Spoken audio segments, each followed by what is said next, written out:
loplabības fermās, viņi neizbēgami cieši. Un tāpat tie cilvēki, kas lielākā daļa sabiedrības, teiksim, patērē šos dzīvnieku produktus, veicina šīs ciešanas, vai teiksim, dzīvnieku produktu patēriņš arī budismā,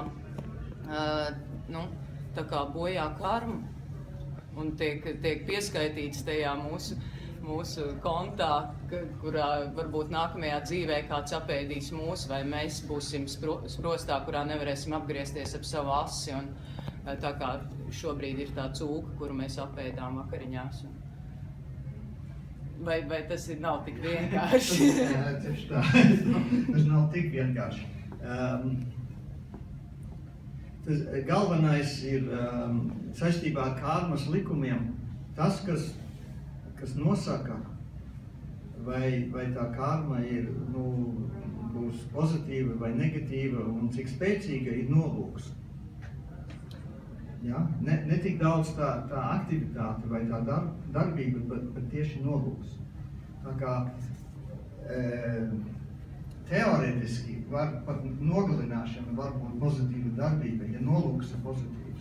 Piemēram, ja jāizvēlās nogalināt vienu, lai glābtu daudzus, ja? Tad nogalināšana notiks, bet nolūks būs vairumam samazināt ciešanas, un tad tā darbība būs pozitīva. Bet tas ir piemērs tikai, tas ir izņēmums. Tā kā... Jā, un par to es skaitu, ka viņš pieauga, sanāk, ka nāk jaunas dvēseles klāt? Nē, bet es varbūt pabeigšu šo tēmu, jā. Jā, par to dzīvnieku produktu izmantošanu un tirgošanu un tā tālāk.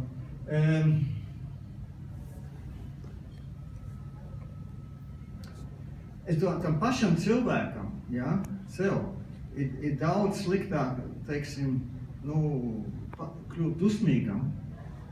Tas rada daudz sliktāku karmu nekā apēst hamburgeru vai kaut ko.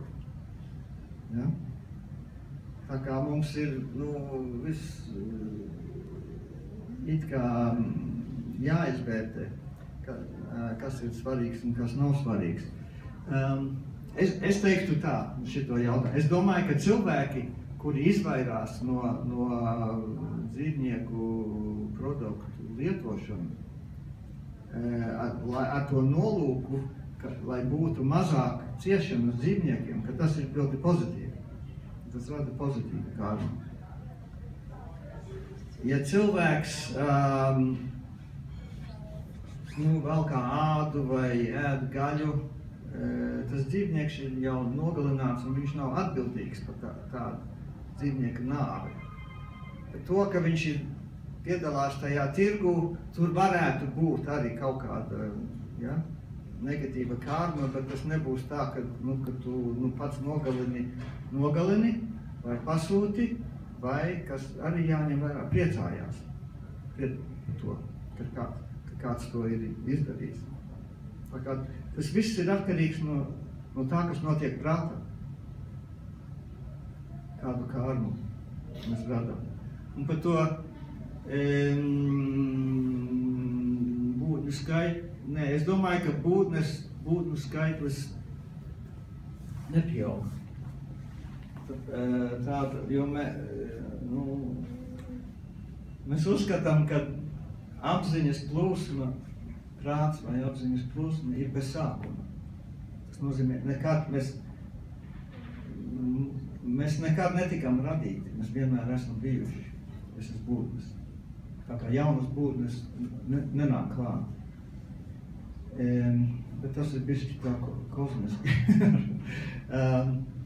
Bet tā lieta ir, ja mēs skatāmies kaut vai uz šo pasauli, jo ir jau citas sfēras, ko mēs neredzam, kur būtnes atrodas. Bet, ja mēs skatāmies tikai uz šo pasauli, neviens jau neskaita kukaiņus, piemēram. Mēs jau nezinām, vai kukaiņu skaitlis samazinās vai pieaug. Tā kā kaut vai mūsu pasaule būtu slēgta sistēma, ja, Es kādreiz, es agrāk teicu, nu jā, varbūt kukaiņi ir, nu cilvēki ir cik 7 miljārdi vai kaut kas, jā, pasaulē. Kukaiņu skaitlis, es te varbūt, kad ir miljārdi. Un tad kāds man atsūtīja, kāds biologs bija izrēķinājis, ka vienā laikā būtu apmēram 10 miljārdi kukaiņu pasaulē. Tā kā mūsu tie 7 miljārdi ir nieks. Ja? Bet tas, kad vairāk cilvēki, tas ir interesanti, ka vairāk cilvēki iedzimst pasaulē. Es domāju, ka varētu teikt no budismu viedokļa, ka tagad ne tikai budismā, hinduismā arī uzskatīts, ka šitas ir tāds pagribama laiks. Ja? Un ka tas nozīmē, ka dzīves kvalitāte faktiski paliek sliktāk. Ne jau varbūt materiāli, priekš daudziem arī materiāli, bet tāpēc psiholoģiski. Kad traucījošās emocijas un alkas un viss ar vienu pieaug, ar vienu vairāk. Un tādēļ ir vieglāk atzīt, kā cilvēks tagad, nekā, vajag mazāk pozitīvu karmu, lai atzīt, kā cilvēks tagad, nekā pagātnē. Bet es tikai šeit atkārtoju, ko tas ir tekstos. Jā, paldies. Varbūt viss. Paldies, par uzmanību.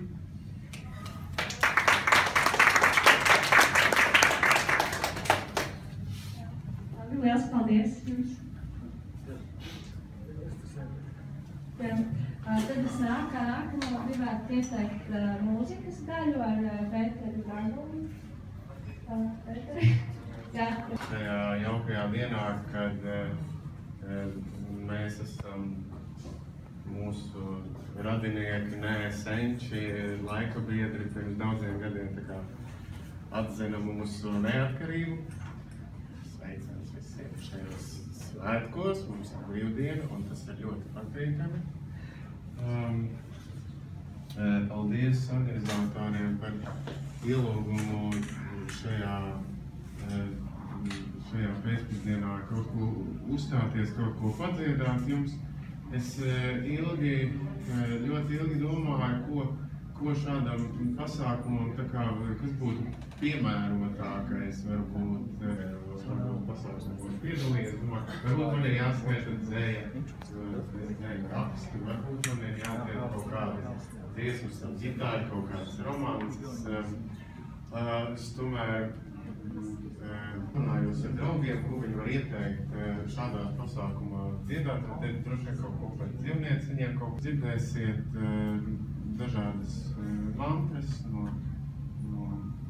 vēdu laikiem.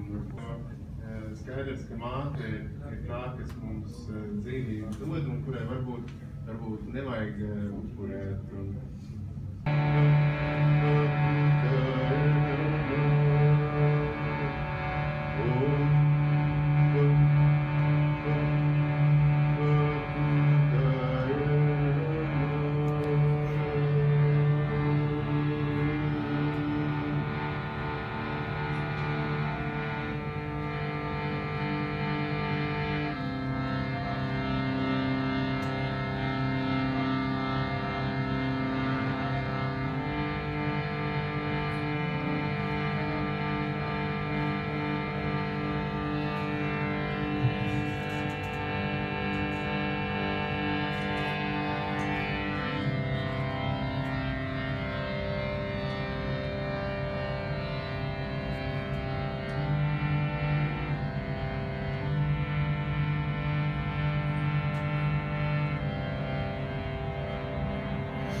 ko tu vari, kādu mācību no tā visu var izmantot.